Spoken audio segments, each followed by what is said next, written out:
Pag ang malas nga naman dumating, talagang nakakagambala, guys. Paano ba naman kasi? Pinapasagot, guys, ng Supreme Court itong nag-iisa nating prinsesang si Vice President Fiona Este, Vice President Sara Duterte. So, pinapasagot siya, guys, ng Supreme Court. Ito yung balita, guys. So, basahin natin. USEC will answer the question.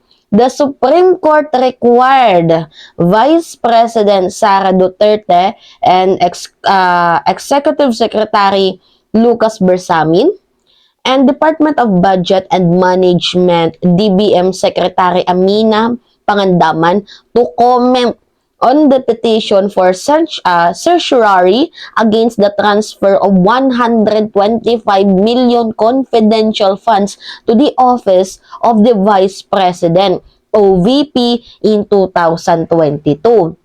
Imagine, guys, pag nanalo ho sa kaso itong sila Barry Gutierrez, itong mga petitioner, nakakahiya, guys, dito kay Vice President Sara Duterte. Biruin mo, yung 125 million na ginamit niyang pera ay pinapabalik sa National Treasury. Paano ba naman kasi? Questionable na nga ang paghingi ng pera, pati yung pati, guys, yung paggamit.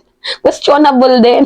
Ginamit ba naman, guys, doon sa sa tree planting, pati sa feeding program. Ito, guys, pakita ko sa inyo. Ewan ko ba dito kay Vice President Sara Duterte. Yan o. Questionable na nga, guys, yung paghingi niya ng pera. Pati ba naman din paggamit ng pera, questionable din. Tapos within 11 days, naubos agad. Dito, guys, ginamit feeding programs, from feeding programs to tree planting. Sara says confidential funds used across the board. Paano naging confidential yan? BP Sara Duterte, lawyer ka ba? May alam ka ba?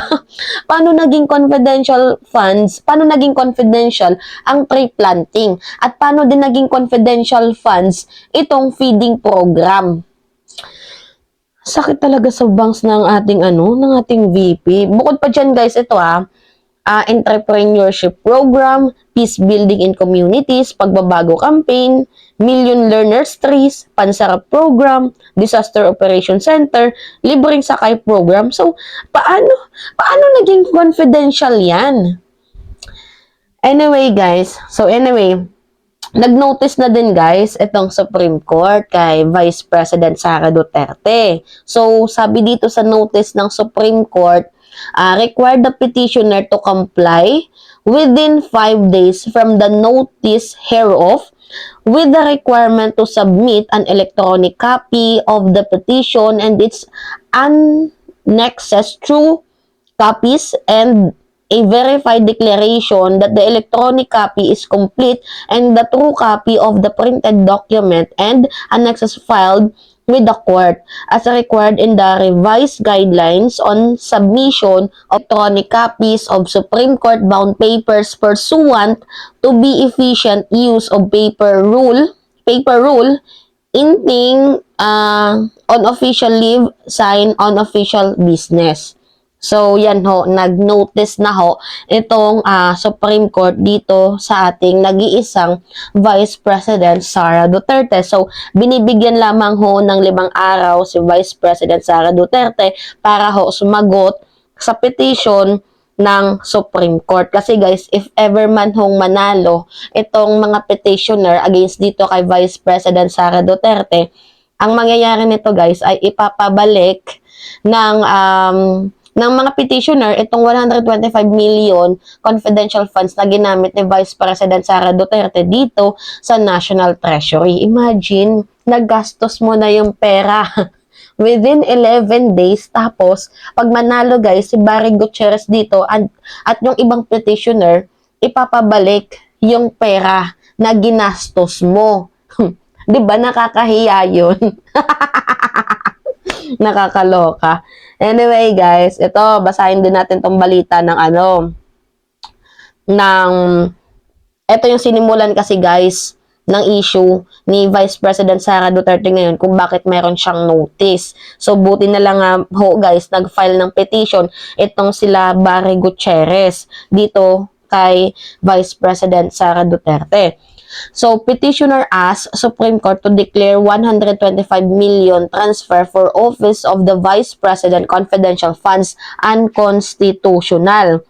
Grounds yan. Kasi guys, ito yung pwedeng maging dahilan din ng impeachment ni Vice President Sara Duterte ang paggasta ng pera niyang 125M na ang claim nila Barry Gutierrez ay unconstitutional ho. Kasi itong VP natin guys, sa totoo naman ay nag-commit guys ng unconstitutional exercises, lalo na't elected official siya guys. So, pwede itong gawing grounds para siya ay ma-impeach. So, itong impeachment issue na to, nagsimula to guys sa kila Barry Gutierrez. Kasi sila yung may galit dito kay VP Inday. Tapos, ang sinisiba naman ni Vice President Sara Duterte at ng kanyang ama, nanggaling daw ito kay House Speaker Martin Romualdez, may basbas daw ito ni House Speaker Martin Romualdez.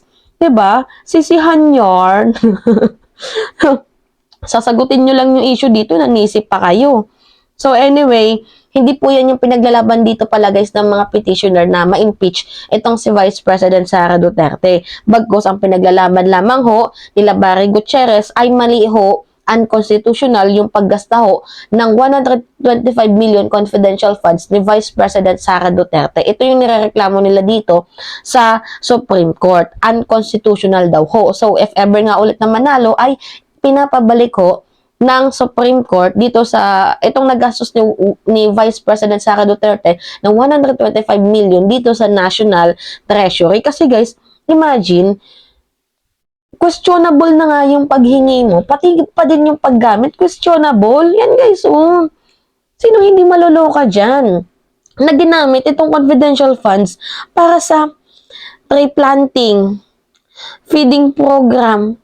Paano naging confidential funds yan? Pakisagot nga, paki-enlighten naman ako guys kung ano ba yung totoo dito, ano ba yung kasi paano naging confidential funds ang feeding program? Paano naging confidential funds ang tree planting? At saka guys, dinadagdag nila para maiwasan daw yung paglaganap ng mga taga-bundok. Yan po yung sinasabi nila. So, paano lalaganap yung mga taong yun? Halos maubos na nga sila. So, ginagawa nilang way, yung mga, diba, gumagawa na naman sila ng mga eksenang ganap para lusutan itong issue nila dito sa 125 million confidential funds.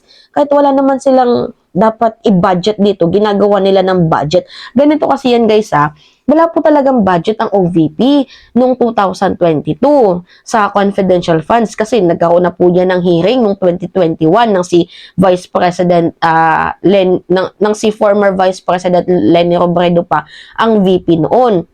So, wala pong budget noong 2022 ang OVP at bawal din manghingi at mag-budgetan itong si Vice President Sara Duterte. Pero ang ginawa niya guys, gumawa siya ng sarili niyang budget para mabigyan ng pondo. Nakakaloka talaga tong baby Inday natin. Hindi ko na makaya. Diba? Anyway, deserve lang naman talaga guys na magkomento or pasagutin dito si Vice President Sara Duterte kasi nakakalungkot isipin that is a public money. That is a public funds. Tapos mapupunta lang sa mga kamay na hindi dapat dapat. Diba? Anyway, yun lamang guys. At it's me again, si Mima Alicia. Yung nagbabalik ulit para sa ating panibagong video.